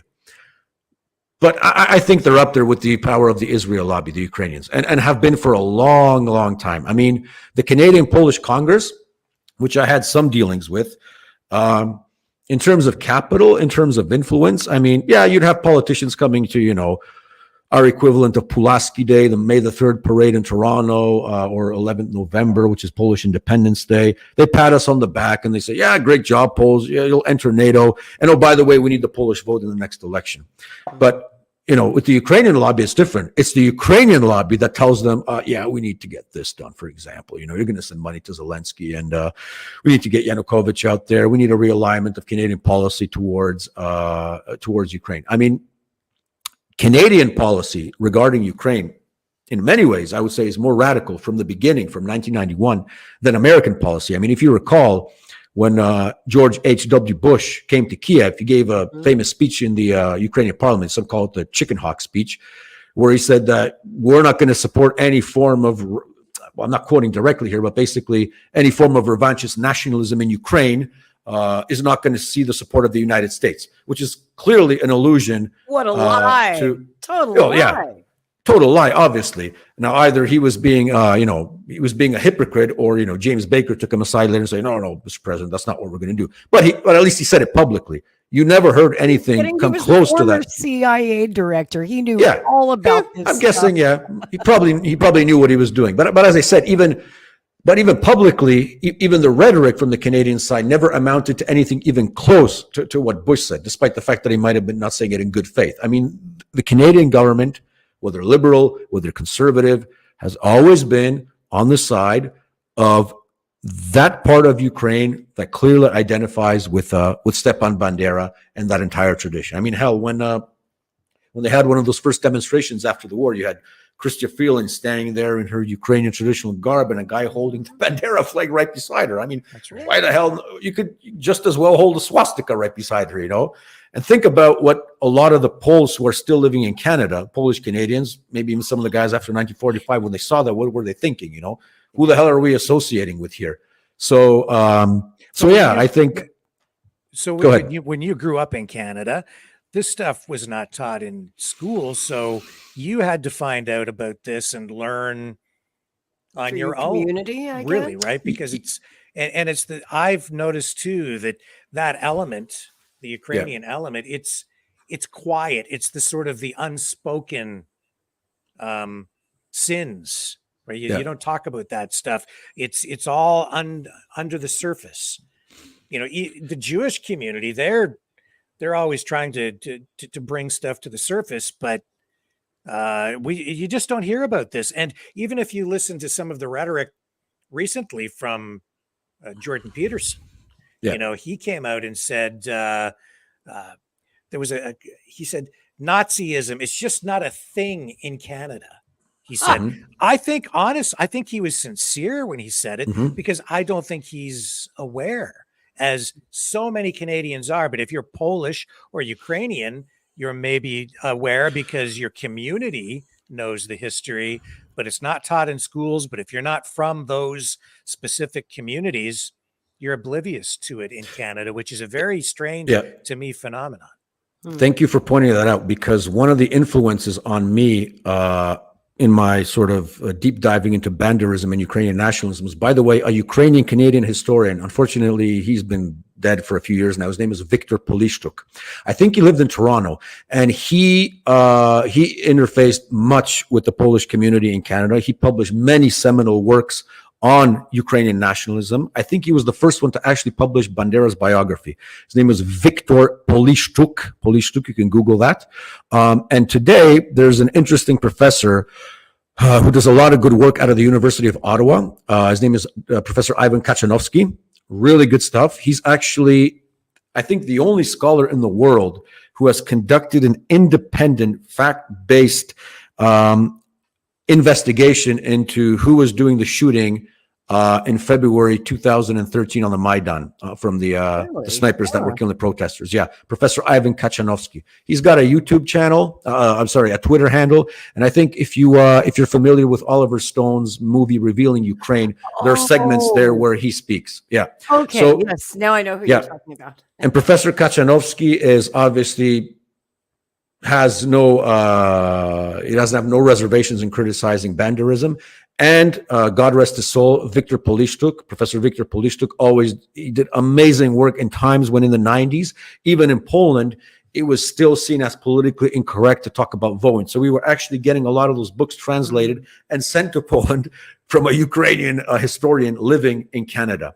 So those two I would definitely recommend. Yeah, thanks, Rick, for reminding me about that, because Viktor Polishchuk was, definitely a big influence on my understanding of Banderism. That's fascinating. I'd like to turn the conversation a little bit now to American politics. Even though you're not an American citizen, you can't vote here. I know you're very interested in American politics. And well, wait, Lori. Well, why do you say I can't vote? I mean, maybe I can. Who knows? Hey, anybody. Send me a ballot. Send me a ballot. You can just sneak across our southern borders. So there you go. There you go. Come on in. There are certain places I could direct you to where you only have to live there for 30 days and you can vote. There you go. I'm just going to work on my Spanish and the habla inglesa, and that's it. That's it. You can fit right in. Get you a sombrero. You'll fit right in. It's okay. Indeed. We're welcoming people from all corners of the world these days. You don't Indeed, even have to be literally from all corners of the world. I saw that documentary by Bobby on the situation in the southern border. It's like, okay, I understand Mexican, Puerto Ricans, but what the hell? People from Yemen, Bangladesh, Ukraine? What? And a bunch How did you get China. here? What surprised me is how many are coming in from China. When it seems like their economy is humming along a lot better than ours, and so I'm not real sure why we're seeing such an influx, a large influx of Chinese migrants. That's very interesting. That's one thing, but if you consider, the anti-CCP hysteria right now in the United States, I mean, if you're stopping anybody, you should be stopping these Chinese people, right? But no, they're allowed to walk through. So what the hell, Yeah, come on in. So I was curious to ask you what you thought of the late breaking news of Trump's 4 indictments in Georgia, along with Rudolph Giuliani and 17 others. Any thoughts on that? This is a mechanism to stop Trump once and for all from getting anywhere near 1600 Pennsylvania Avenue. Do you think that Trump is his own worst enemy? Yes, I do believe that. I talking to a lot of people good people, I guess our type of people, the real MAGA people who advised him, and reading a lot about his presidency, I think from a guy who is so easily open to, you're fired on television, you would expect that he'd be doing the same thing. Let's begin with, he wouldn't hire them in the first place, right? Exactly. I mean, I think a lot unfortunately changed after Charlottesville, where when Bannon was thrown out of the White House, because Bannon, I think, was the sort of was the guy who would always remind him, you're in here because of what you said in 2016, not because of Sheldon Adelson or the what's his name, or Grover Norquist, for example, right? You're here because you created a realignment. Don't forget that. And you have to center your policies around that. So I think when Bannon was out, I think that's when you saw the sort of unraveling. It's interesting because when Bannon was thrown out of the White House, one of the first things he said, I think it was to the Huffington Post, was the Trump presidency, as we knew it, has ended. Basically, it's done. It was sort of a sentence along those lines. So I think he was his worst enemy. I mean, the nomination process, I think he kept a lot of his gut instincts, which I think one day might be revealed in what he said, or what Putin actually said to him during their Helsinki meeting, because I think that's a transcript for the ages, so to say. I hope to read that someday. I would have loved to have been a fly on the wall. But notice that that press conference that he gave with Putin, I think, was one of his best press conferences ever, because he talked to the man, and despite the pressure coming from, the American journalists were asking the stupidest questions out of all the entire press pool, he kept his cool. He said, I trust him. I don't think they interfered. Do you have any evidence that they interfered? And that's when they really went at him, remember? I mean, the same day, oh my God, he didn't stand up to Putin, and so on and so on. I think I was at his Warsaw speech in 2017 in Warsaw. I think it was the best speech an American president gave in Poland, literally. I would change a couple of things in that speech, but I think it was a very conservative speech. He put in, I think Steve Miller had some insight into writing that, but he talked about open borders. He used phrases such as Western civilization. He talked about God. He talked about our shared inheritance. And it was really epic. It was good. The delivery was good. The reception was good. And the reaction, obviously, from the obvious people, oh my God, white supremacist comes to Poland and tells we have to defend our borders, right? So, but yeah, they didn't know what was coming in a couple of years in Ukraine. If you want to talk about exactly, nemesis, exactly. But I think, if he was only open, if he wasn't the type of guy who, as they said, he would remember what the last person who left the room said. If he was a little bit more open-minded, spent a little bit less time on Twitter, and listened to strategic people who really wanted to, wished him the best. They weren't his enemies, and they were from the left and the right. I think the conduct of the first term would have been much better. At the end of the day, I totally agree that his character, his erratic functioning in the White House was his worst enemy, indeed. Yeah. And, he just can't stop tweeting, even though he's not on Twitter. But when he puts out a truth, he gets himself in more trouble with the prosecutor. Like Every time he tweets, it's a new criminal charge. So sometimes, when I see the reaction of his enemies, I'm naturally inclined to say, yeah, you hit him hard, Donald, right? But then when you calm down, you say, okay, so now getting back to the real world. I mean, I remember moved on. Yeah. I mean, I remember even Pat Buchanan in the early days of the administration, he wrote a column where he said, great, America first agenda, but you have to be more presidential, right? You are the president of the United States. You can't just run around and throw shit around, right? You have to be calm, cool, and measured. The bully pulpit, take this seriously now, right? So yeah, I think that was part of the game because it was easier for his enemies to make fun of him and mock him, right? You gave him sort of the argument, despite all of his other good qualities that he had, right? So yeah, it's a paradox. So do you have a particular candidate that you favor in this race? Well, who do you like? I like Trump, despite what we just said. I like Bobby Kennedy. I think what is the African American running there? Cornel West. Oh yeah, Cornel West, Yeah. the Green Party. Cornel has some interesting things to say that I think should be taken into consideration. But yeah, I wrote a piece not too long ago, basically asking Bobby Kennedy to come to Warsaw and give a peace speech. Oh, on Scott Ritter's. Yes, Substack. Substack. As you might recall, his uncle, President Kennedy, when he came to Berlin, he gave a famous speech. I think it was in the summer of '61, where he said those famous words, "Ich bin ein Berliner," which were then echoed by the famous character of Mayor Quimby in The Simpsons in one episode, where a German delegation comes over to take over the atomic energy plant, and Mayor Quimby, to show deference to his German friends and to impress them, says, "Ich bin ein Springfielder," which is hilarious. So I sort of wanted to make a Ich bin ein Varsovian version of that. And I encouraged Bobby to basically, as a candidate, to come to Warsaw, just like Barack Obama did in 2008. He came to Berlin. He gave a speech. Although I think he already had the nomination, but he was still a candidate one way or another. He wasn't president. I basically encouraged Bobby to come to Poland and give a speech on peace and encourage Poland to play out the role of a unifier between East and West, which, by the way, his own father promoted in 1962 when he came to Poland. 1964. 64. Yeah, in June 1964. Mm-hmm. He actually said in very clear terms in his statement after the visit that Poland, because it's formerly in the Soviet camp, but has so many connections with the United States, can play as a bridge. And I've always believed that. As a matter of fact, when I led this little campaign in 2000 and I think it was 17, when there were the first talks of a summit between Trump and what's his name, the leader of North Korea, Kim Jong-un. Mm-hmm. I said, you know what? Organize the summit in Warsaw. Organize the summit in Warsaw. Let's bring the East and the West together. It's neutral ground for both of the countries. Great idea. It would be great. And oh, by the way, Kim Jong-un's grandfather actually came to Poland in the 80s on a train from North Korea. Can you imagine driving all the way from North Korea to Warsaw through all of Russia? Yeah, there was a huge military parade for him. So it was something big. He could have related to that. I think we could have had good vibes working out there in Poland, showing itself as a true player on the international scene, promoting peace.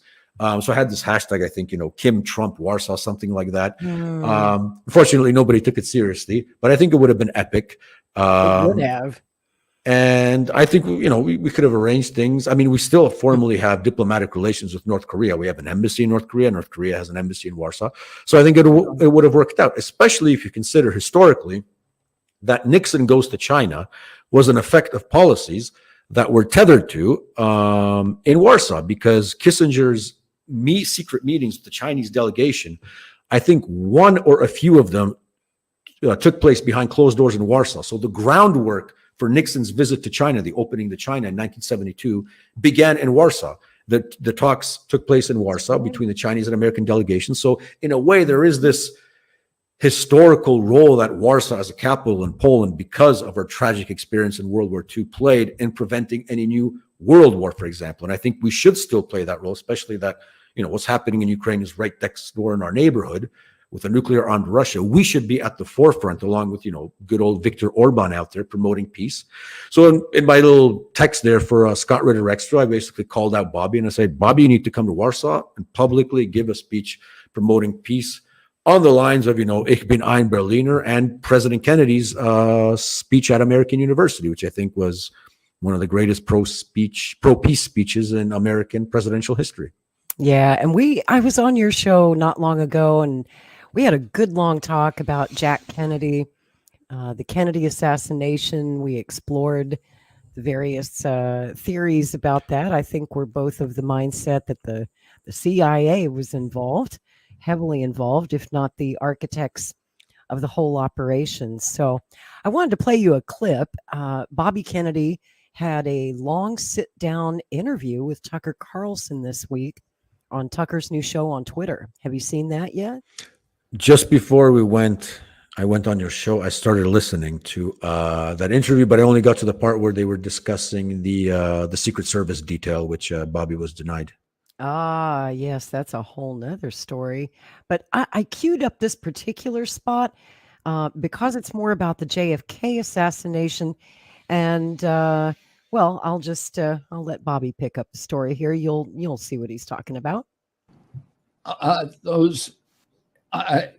what happened after that is then in 1979, the House Assassinations Committee met for a year and a half. And they looked at much more evidence than the Warren Commission did, including, Alan Dulles. Alan Dulles had run the Warren Commission. He was the head of the CIA who my uncle fired. When my uncle died, he said, I'm glad the little shit is dead. He thought he was a god.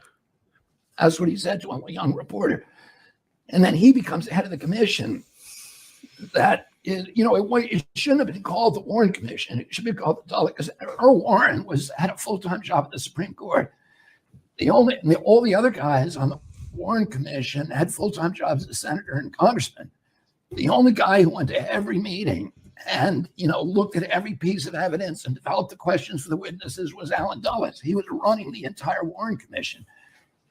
And he should have been the prime suspect in the crime. And he was communicating secretly with the people at the CIA, with David Atlee Phillips, with George Johannides, who was the CIA liaison, telling them what questions were going to be asked and what they should reveal, and with J. Edgar Hoover at the same time. So the whole thing was a coordinated kind of kabuki theater. But then Congress goes back and investigates it in 1979.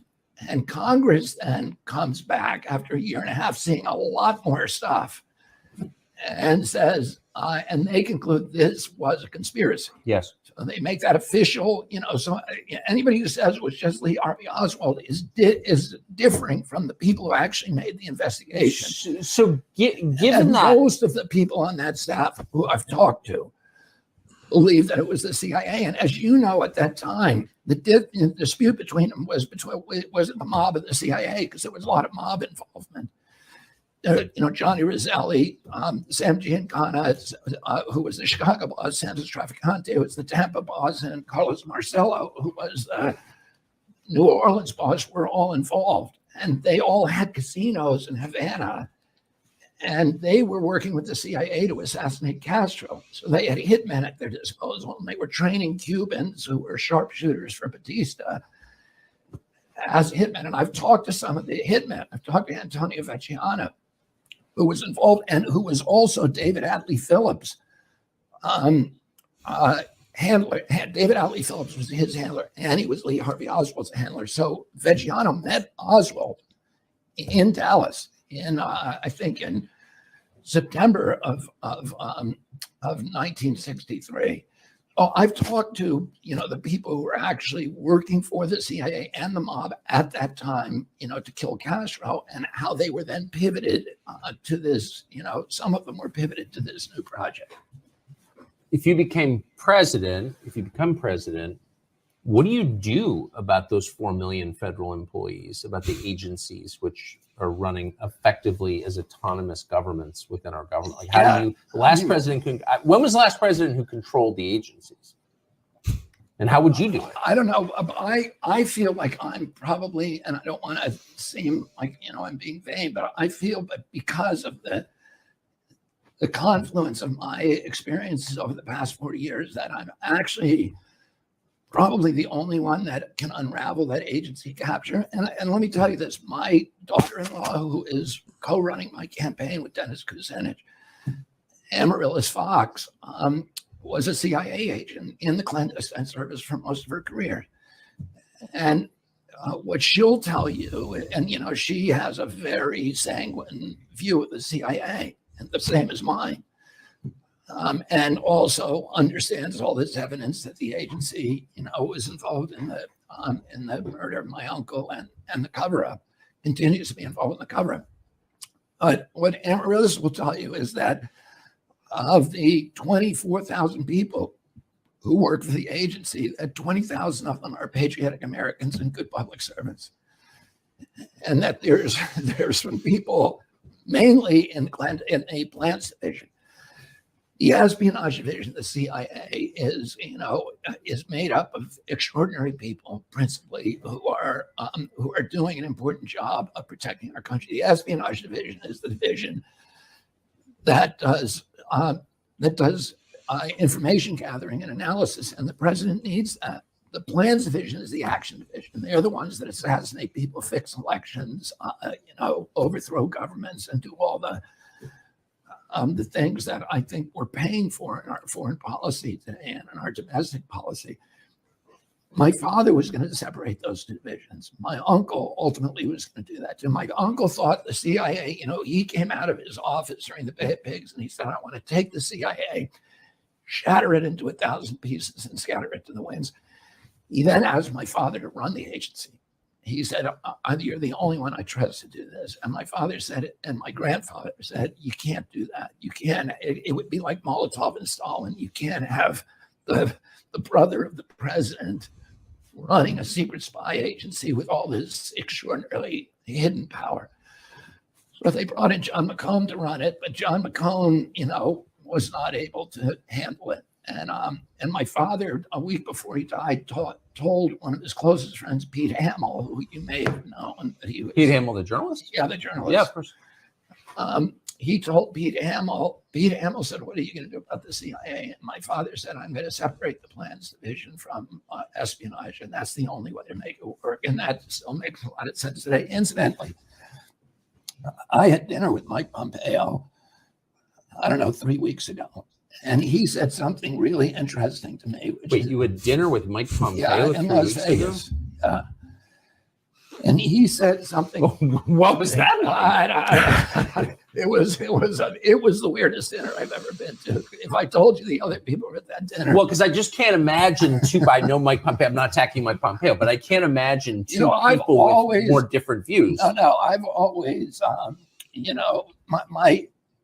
I have a kind of natal hostility toward Mike Pompeo, but I never knew him. But just because he was, for people who don't know, he was the CIA director and he was Secretary of State under Trump. And but he's an interesting guy. He's smart, very smart. He's Harvard. I think he went to Harvard Law School and he did. Harvard undergrad, and I think he had a military career. Army officer. Yep. And he, he's by all. On paper, he's kind of a great American by all, his CV is extraordinary. And you never know, you make judgments about people before you meet them. And my judgment about him, I still don't know what to think of him, but this, what he said. So wound up at dinner, I'm sorry, Bobby Kennedy and Mike Pompeo in Vegas at dinner. If I'd stumbled across that, I would have stopped. It wasn't just the two of us, it was the rest of the group makes the story even weirder. So I'm not even gonna. I don't know if I'll even go there, but he said to me before dinner, I had a moment with him, and he said to me, when I was at the CIA, I did not do what I should have done to fix that agency. And he said, no joke. And he was expressing regret, and he said. And then he turned to me and like looked me dead in the eye, and he said, the entire upper echelon of that agency is made up of individuals who do not believe in the democratic institutions of the United States of America. That's a quote.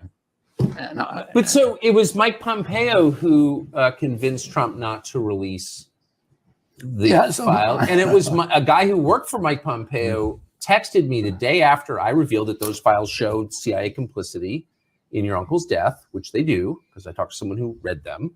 And I said that on Fox News. And I got a text from a guy who works for Mike Pompeo informing me that I had just broken federal law and that anyone who had told me that was a felon because we had revealed classified information. And I said, wait a second, that classified information suggests the U.S. government was involved in the murder of an American president.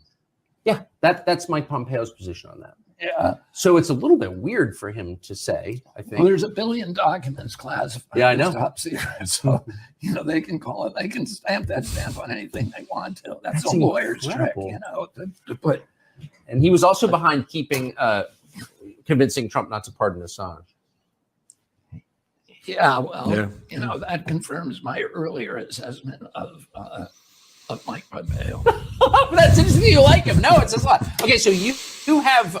Yeah. Okay. So I'll just leave that there and let it sink in what you just heard. Yeah. There's some breaking news there. What do you think, Mike? Well, the first question that popped into my mind was I'd like to ask Bobby, was Pompeo sober when he told that to you? Apparently, people are more truth tellers when they're after a few stronger ones. So who knows if they met Veritas. Exactly, and Vino Veritas, and if they met in Vegas, that would make sense, right? But who knows? It might have been Pompeo signaling to him, "Hey, I tried to do a good job. Just in case you become president, just remember me as a nice guy."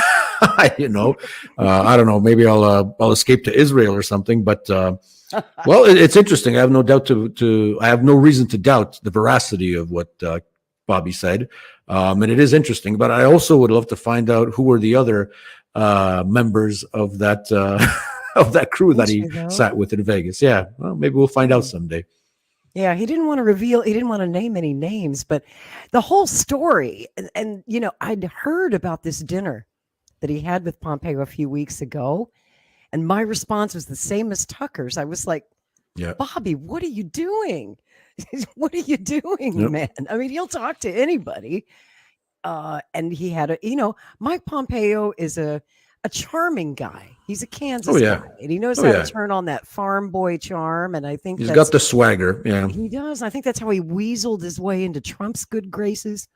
What I got out of that was him trying to weasel into Bobby's good graces too. But I thought Tucker did an excellent pushback on that to say, hey, last year when I did that story with my secret CIA source who has looked at these documents and it believes that the CIA murdered your uncle, Jack. It was Pompeo's guy that, texted me and said, you've just violated national security.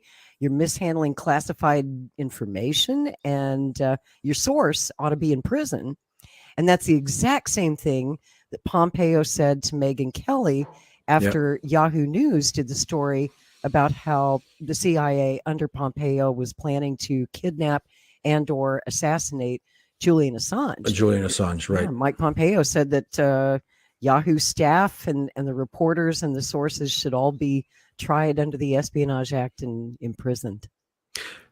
I'm curious, have you guys come across this theory? I won't call it a conspiracy theory, but Tucker's old man, he had associations with the CIA. That's right. And I don't know where I read this, but it was I think it was a source I reach out for fairly often. I'm not sure if it was Mint Press News or another one, but it was alleged that Tucker already had the knowledge of who killed JFK on solid grounds because his father confirmed that to him at one point. I don't know if you guys came across that. No, version. I've never heard that. Mm-hmm.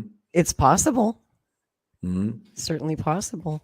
Because I think his father was head of Radio Liberty at some point, and Radio Liberty was obviously connected with Langley, and he never because I don't know if he was officially in an official capacity working with Langley or unofficially, but if it was Radio Liberty, then he had to had contacts with the Central Intelligence Agency. So just, as I said, just a thought that threw out there, because I did come across a theory that Tucker sort of to push away the suspicion that I might have been, his father said it was a source, but he didn't say if the source was alive, if, it's so basically the True. Plausible deniability, so to say, right? Well, that was my thought. I hope he was being damn careful with this source, like discussing nothing over electronic communications. When they had that conversation, I hope they were deep in the woods with no devices around. If there were any documents shared, I hope they were passed hand to hand, read, and then burned. I think after Tucker realized the NSA was snooping on his discussions about a potential interview with Vladimir Putin, I think he took that into consideration. I hope he did, at least. Yeah. Yes. They know every move he makes. Yeah. Well, we're just about out of time. Rick, did you have any questions for Mike before we go? No, I'm just really glad that we finally got someone on the show who's not a communist and is or a LaRouche person, right? Yeah, that's right. And very much in alignment with where I'm at politically. So we're not strange bedfellows at all. We're definitely in the same camp, and I'm really appreciative of your time today. Yeah, thank you guys once again. It was an honor to speak to your audience. I love your show. I've been following Maverick News and Strange Bedfellows. You guys are positively crazy. That's why I like listening to you. It's really an honor to be here. And I hope to come back sometime. I don't know. Maybe we could do a Christmas special, sometime in the future, for example. Whenever you get your next holiday over there in Poland, right? Today's a holiday. That's why you're available. Today's a holiday. Yeah.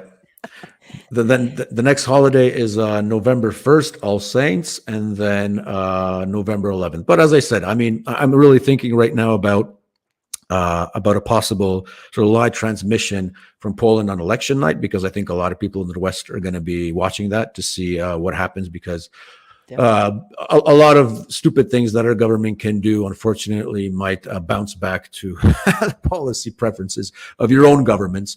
So I think we should be watching that closely, and I'll be doing my reporting, trying to get as much info as I can. But as I said, thank you once again for giving me the time and courtesy and just presenting myself. It was a real honor, and hope to see you guys again soon. It is such a pleasure to speak with you. You're a delight. And where can people find you? Where can they watch your show, and where can they follow you? Well, you can find me on Twitter. My Twitter handle is @MGKrupa. You can find me on YouTube. We still have a channel. Still, hopefully, YouTube doesn't knock us out. Although, as I told Lori and Rick backstage, we are planning to install a new Rumble channel. So we have that under consideration to have in reserve. It's obviously something you should consider. So our YouTube handle is VotumTV, VOTUMTV. That's where you can find all my interviews. And oh, by the way, spoiler alert, in September, we're going to be having a special guest on VotumTV, the one, the only Sean Stone, actor and son of the great Oliver Stone. So that'll be interesting and exciting. And we had a Canadian angle recently because we had Maxime Bernier also. So we're trying to be global in our outlook. And those would be, I'm just starting my Substack. So the only post that I put there was the one that Scott published on his Substack also, but I hope to expand that also. So the main two places where you can find me is Twitter @MGKrupa and VotumTV on YouTube. Well, thanks again for joining us. You are a great guest. I knew this would be another delightful conversation. Last time it was just you and me, but this time I wanted to bring Rick Walker in because I knew that you two would have so much in common. And you were a perfect guest for Strange Bedfellows. And you're not really strange, maybe just a little strange, but not really strange. No, one of the best episodes we've had. Wow. Definitely. Thank you. Thank you, guys. Most Great to definitely. hear that. And we will see you back here again soon, or I'll be on your show. And we would love to partner with you on that election coverage in October. I'll definitely touch base with you about that and see how we can partner up and make sure that people over here in North America are paying attention, because they should be.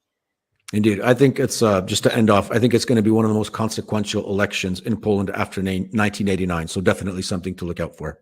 Absolutely. It's going to have a lot to do with the future of Europe and this war. The leadership you get is going to have a lot to do with that. So once again, thank you. Thanks everyone for watching Strange Bedfellows, and we will see you back here next Saturday night at 9 o'clock Eastern. Good night, everyone.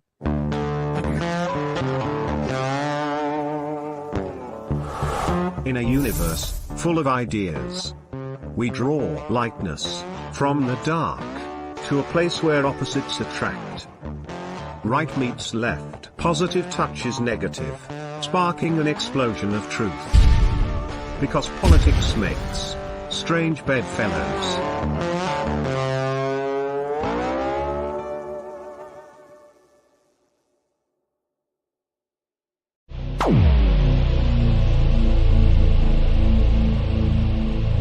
This has been a Maverick Multimedia production.